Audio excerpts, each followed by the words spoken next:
Hoy nos sumergimos en uno de los temas fundamentales de la física, la cinemática de la partícula. Este concepto es la piedra angular para entender cómo se mueven los objetos en nuestro universo.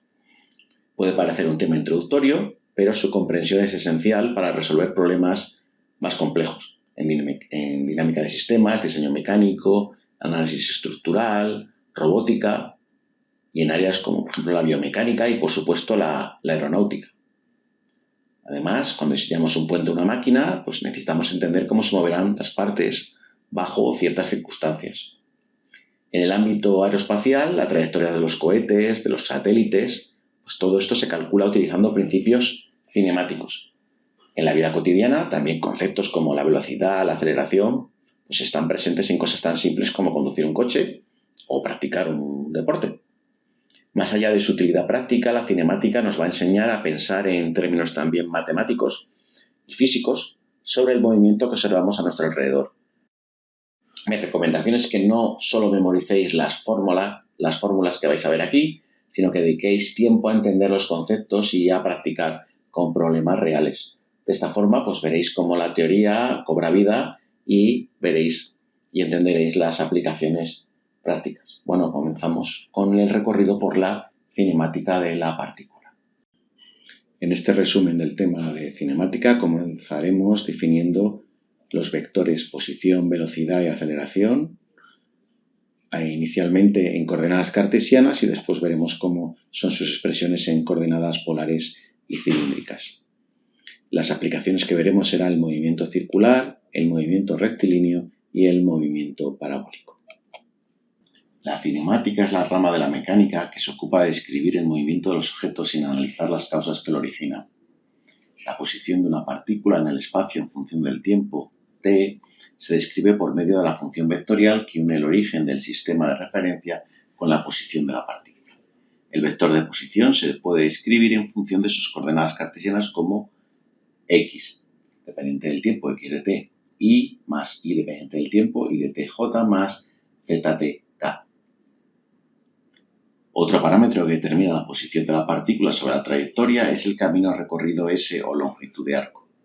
El vector de desplazamiento delta dr entre dos posiciones de una partícula es el vector con origen en la primera posición y extremo en la segunda. Entre ambos puntos la partícula recorre sobre la trayectoria la longitud delta ds. El vector velocidad mide la variación del vector de posición por unidad de tiempo en un determinado instante t. El vector unitario tangente en un punto de la curva es el vector paralelo al diferencial del vector desplazamiento y va dirigido en su mismo sentido. Su relación con el vector velocidad se observa en la ecuación. El vector velocidad se puede escribir en función de sus componentes cartesianas como v de x, y más vi, j más vzk. Esta v de x se puede representar como x punto de ti, el vi lo podemos poner como i punto de tj y lo mismo para la tercera componente que podemos ponerla como z punto de tk, donde estos x punto y z punto son las derivadas de las coordenadas cartesianas respecto del tiempo. El vector aceleración de una partícula es la derivada del vector velocidad con respecto del tiempo. Mide, por tanto, la rapidez de cambio de este vector en un determinado instante de tiempo. Sus componentes cartesianas se pueden escribir como x punto de t, y punto de t, j más z punto de t, k, y son las derivadas segundas de las coordenadas cartesianas respecto del tiempo. También se puede escribir como las derivadas de las componentes cartesianas del vector velocidad. El vector unitario tangente es un vector de módulo constante y por tanto su derivada es perpendicular al vector. Se puede definir al vector unitario normal como el vector unitario en la dirección de dicha derivada y el plano que forman estos vectores en un determinado punto va a recibir el nombre de plano osculador. El plano osculador es entonces el plano definido por dos tangentes consecutivas infinitamente próximas y contendrá un elemento diferencial de trayectoria delta ds tan pequeño que puede ser considerado plano. O sea, la trayectoria es localmente plana, aunque en general será una curva alargada cualquiera. Si consideramos rectas perpendiculares a u sub t de s y u sub t de s más delta de s contenidas en el plano osculador, en el límite, cuando delta de s o delta de t tiende a cero, estas rectas se cortan en un punto O, que va a ser lo que llamamos el centro de curvatura. Entonces, la distancia desde O al punto de la curva considerado se va a denominar radio de curvatura ρ. Tanto el centro como el radio de curvatura varían según el punto de la trayectoria en el que nos encontremos. El centro de curvatura está contenido también en este plano osculador y la dirección definida por las rectas perpendiculares que hemos utilizado para determinarlo es la dirección de la denominada normal principal. Entonces, con esto el vector aceleración se puede escribir en términos de parámetros de la trayectoria, donde vemos que el vector aceleración entonces se puede representar mediante dos componentes. Una en la dirección de la tangente, que se llama aceleración tangencial, y otra en la dirección de la normal principal, que se llama aceleración normal. Ambas componentes para cada punto de la trayectoria, o equivalentemente para cada instante, están contenidas en el plano osculador, y por tanto el vector de aceleración de la partícula también lo está. Las componentes tangencial y normal de la aceleración tienen una interpretación física que se puede observar claramente a partir de las expresiones. La componente tangencial aparece por la variación con el tiempo del módulo de la velocidad, mientras que la componente normal lo hace por la variación con el tiempo de la dirección de la velocidad. También podemos observar que mientras la aceleración tangencial puede ser positiva o negativa, es decir, su sentido puede coincidir o ser opuesto al del versor tangente, según que el valor escalar de la velocidad aumente o disminuya con el tiempo, la aceleración normal siempre es positiva, es decir, su sentido coincide siempre con el del versor normal y por tanto apunta siempre hacia el centro de curvatura de la trayectoria independientemente de cómo varíe la dirección del vector velocidad. En resumen, que el movimiento de una partícula que se mueve sobre una trayectoria definida queda perfectamente determinado si se conoce la ecuación de esta trayectoria, lo que nos permitirá conocer en cada posición los vectores mu sub t y mu sub n, y la ley horaria del movimiento, lo que nos permite relacionar la posición que ocupa la partícula sobre la trayectoria con el instante en que lo hace. Casos particulares son el movimiento rectilíneo, donde el versor tangencial siempre tiene la misma dirección y sentido, la aceleración normal es cero y el radio de curvatura es infinito. Si ese movimiento rectilíneo además es uniforme, la derivada de la velocidad con respecto al tiempo es cero, por lo que la aceleración tangencial es cero. En el caso del movimiento circular de radio R, el radio de curvatura siempre es el mismo, es constante de valor R, por tanto, la aceleración normal, su módulo va a ser constante, la aceleración tangencial será cero. Por tanto, el valor de la aceleración normal será v cuadrado partido por ρ. Hay problemas en los que la utilización de coordenadas cartesianas resulta engorroso o conduce a resultados de muy difícil interpretación física. Por otra parte, la utilización en ellos de sistemas de coordenadas alternativos pues simplifica el planteamiento, resolución e interpretación de esos problemas. Veremos a continuación la formulación del movimiento de una partícula en coordenadas polares y coordenadas cilíndricas. En un plano, la posición de una partícula queda perfectamente determinada si se conoce su distancia a un origen O llamado polo y el ángulo que la recta OP al punto forma con una firme recta con origen en O y que recibe el nombre de eje polar. En este sistema, la partícula tiene por coordenadas ρ y θ. Se utiliza la nomenclatura ρ para la distancia O a la partícula en lugar de r, simplemente para que no se confunda con el módulo del vector de posición utilizado en coordenadas cartesianas. Junto con las coordenadas ρ y θ, se utilizan los versores ligados a la posición de la partícula y que son, por tanto, funciones del tiempo, que es mu sub rho y mu sub teta. Mu sub rho es el versor radial en la dirección radial, es decir, dirección OP y sentido de O hacia P. Por otra parte, el vector mu sub teta es el versor transversal en la dirección transversal y se obtiene girando el versor radial 90 grados en sentido contrario a las agujas del reloj. U sub rho se puede expresar en cartesianas como el coseno teta i más seno teta j, simplemente utilizando trigonometría, y mu sub teta será menos seno teta i más coseno de teta j. Si hacemos la derivada con respecto al ángulo teta para estos versores, tendremos que la derivada de mu sub rho con respecto a teta es mu sub teta. Y la derivada de mu sub teta con respecto a teta es menos mu sub rho. La velocidad angular. En la velocidad angular, si nosotros definimos la derivada de teta con respecto al tiempo, esa es una magnitud escalar que expresa el ángulo girado por unidad de tiempo por el vector de posición de la partícula relativo al centro de la trayectoria. Por este motivo se denomina de esa manera velocidad angular de rotación de la partícula y la designamos por omega.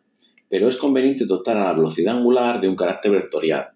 Esto facilita la utilización en los cálculos y entonces si tenemos, por ejemplo, un giro alrededor de un eje, se puede representar por vectores paralelos al eje y definimos el vector velocidad angular de rotación de la partícula mediante la expresión que tenemos aquí, el teta.k, diferencial de teta con respecto al tiempo en la dirección de k. El vector velocidad angular es una característica del movimiento de rotación, ya que si consideramos varias partículas que estén solidariamente unidas y que giran alrededor del mismo eje, todas tienen la misma velocidad angular, omega, aunque puede que no tengan la misma velocidad lineal v. En coordenadas polares, el vector posición es rho en la dirección de mu sub rho. Si derivamos el vector posición, encontramos la expresión del vector velocidad en coordenadas polares, que tiene la expresión de rho punto u sub rho más rho por la derivada de teta respecto al tiempo mu sub teta. El primer sumando es la velocidad radial y el segundo se denomina velocidad transversal o azimutal. El módulo de v será la raíz cuadrada de rho punto cuadrado más rho cuadrado teta punto cuadrado. Si queremos obtener la aceleración, habrá que derivar la expresión de la velocidad y nos queda también un término radial y azimutal una vez que los reagrupamos. Si a las coordenadas polares añadimos un tercer versor, un mu sub z, o directamente lo llamamos mu sub k, llamado vector axial de dirección fija perpendicular al plano definido por u sub rho y u sub teta, de manera que el mu z sea el producto vectorial de mu rho con mu teta, pues obtenemos las coordenadas cilíndricas. El motivo de llamar mu z a este versor es porque normalmente lo hacemos coincidir con el versor k de un sistema cartesiano cuando hacemos cambios de coordenadas. Este tipo de sistema es útil, por ejemplo, en el estudio de cinemática y dinámica de máquinas rotativas, donde las fuerzas radiales, tangenciales y axiales tienen un significado físico concreto. Cuando una partícula material gira alrededor de un eje fijo a un determinado sistema de referencia, pues realiza un movimiento cuya trayectoria es una circunferencia contenida en un plano normal al eje y con centro en él. Este tipo de movimiento es el movimiento circular. La descripción es similar a lo que vimos para las coordenadas polares cuando teníamos un movimiento curvilíneo. De esta manera, la velocidad es un vector tangente a la trayectoria dado por esta expresión, y si vemos la figura, vemos que el camino diferencial recorrido por la partícula se puede poner como r diferencial de teta, donde diferencial de teta es el ángulo girado por el radiovector mientras la partícula recorre un arco diferencial de s. Esta ecuación, diferencial de teta, diferencial de t, es una magnitud escalar que expresa el ángulo girado por unidad de tiempo por el vector de posición r de la partícula relativo al centro de la trayectoria. Por este motivo, se denomina velocidad angular de rotación de la partícula y se designa por omega. Si derivamos la velocidad con respecto al tiempo, podemos obtener la aceleración, que es la diferencial de omega diferencial de t por r en la dirección mu sub t más omega cuadrado por r en la dirección mu sub n, y esta diferencial de omega diferencial de t la podemos definir como una aceleración angular que designamos como alfa y es la variación con el tiempo de la velocidad angular. Alfa, si lo ponemos como vector, es un vector paralelo a omega y cuyo valor escalar coincide con la variación en el tiempo del valor escalar de omega.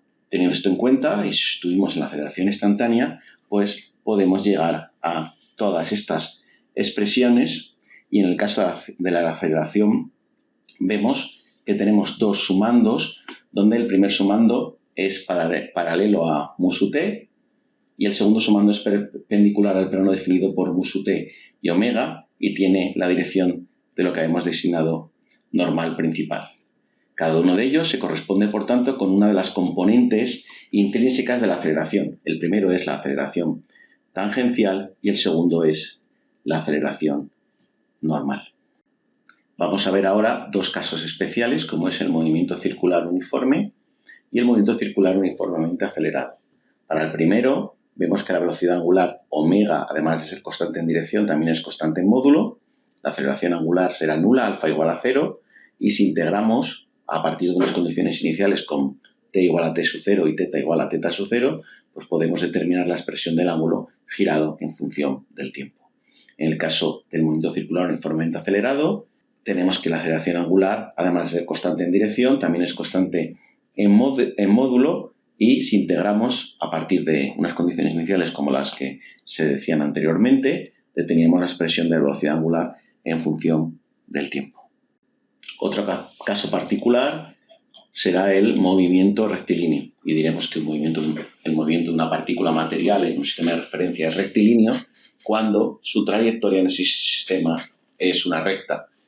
Esto supone que tanto su velocidad como su aceleración también deben ser en todo instante paralelos a la recta. Si elegimos adecuadamente el sistema de referencia, se puede hacer coincidir uno de los ejes, por ejemplo el OX, con la recta trayectoria de la partícula. Entonces el vector posición, la velocidad y la aceleración, pues tendrán en el sistema de referencia una única componente.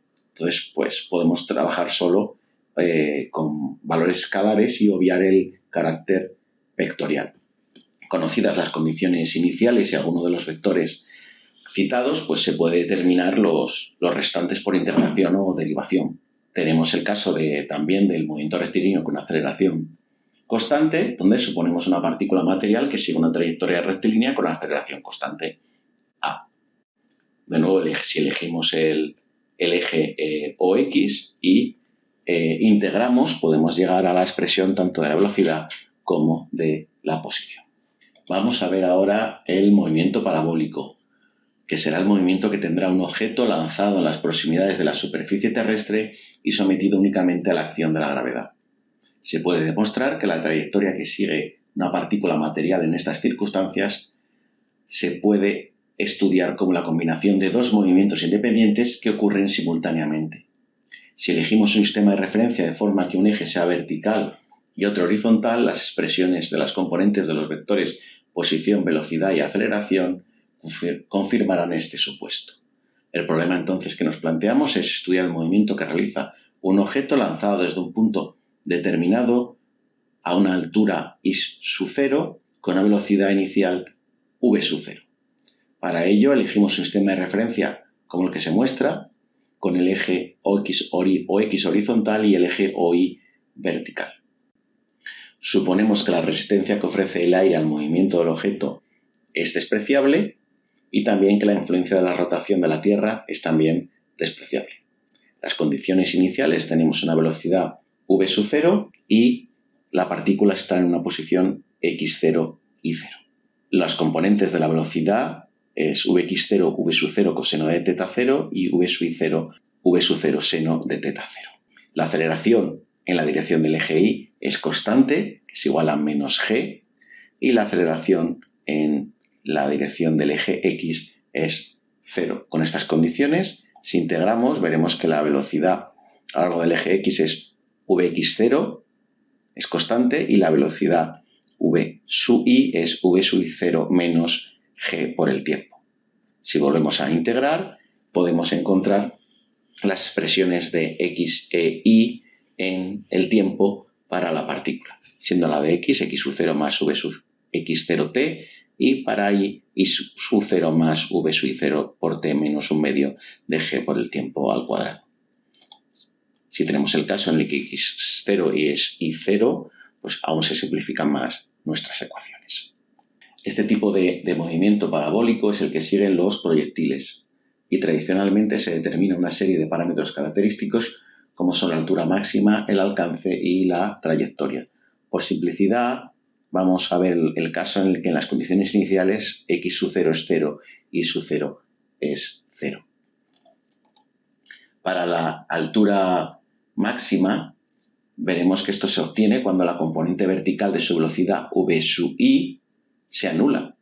Así, si anulamos esta componente, en las ecuaciones podemos encontrar el tiempo t sub h en que esto sucede. Y estos los sustituimos después en el valor para i sub h. Podemos comprobar fácilmente que aumentando el módulo de la velocidad inicial v sub 0, pues se logra aumentar la altura máxima. También se puede observar que para una v sub 0 dada, la máxima altura se obtiene cuando el seno de alfa es igual a 1, es decir, alfa es pi medios, lo que se corresponde con un lanzamiento vertical. El alcance será la distancia horizontal recorrida hasta una posición determinada. Generalmente en este caso es el suelo. Así, en el problema planteado, el alcance será el valor de la coordenada x cuando la y sea 0. Si anulamos la componente y de las ecuaciones, obtenemos el instante t sub d en que esto ocurre, que tiene dos soluciones. Una de ellas es trivial, t igual a 0, y la otra es 2 sub 0 seno de alfa partido por g. Si sustituimos t sub d en la componente x de las ecuaciones, pues podemos encontrar el x sub d, o sea, el alcance, y observamos que este alcance aumenta cuando aumenta el módulo de v sub 0 y que para un valor fijo de v sub 0 el alcance máximo se obtiene cuando alfa es pi cuartos. Finalmente, la trayectoria para este movimiento plano se puede encontrar eliminando el tiempo en las ecuaciones paramétricas, de manera que tenemos que t es igual a x partido de v sub 0 coseno de alfa, que lo metemos en la ecuación para la y finalmente despejamos tal que esta trayectoria es x tangente de alfa menos g, que multiplica 1 más tangente al cuadrado de alfa, dividido entre 2 sub 0 cuadrado multiplicado por x cuadrado.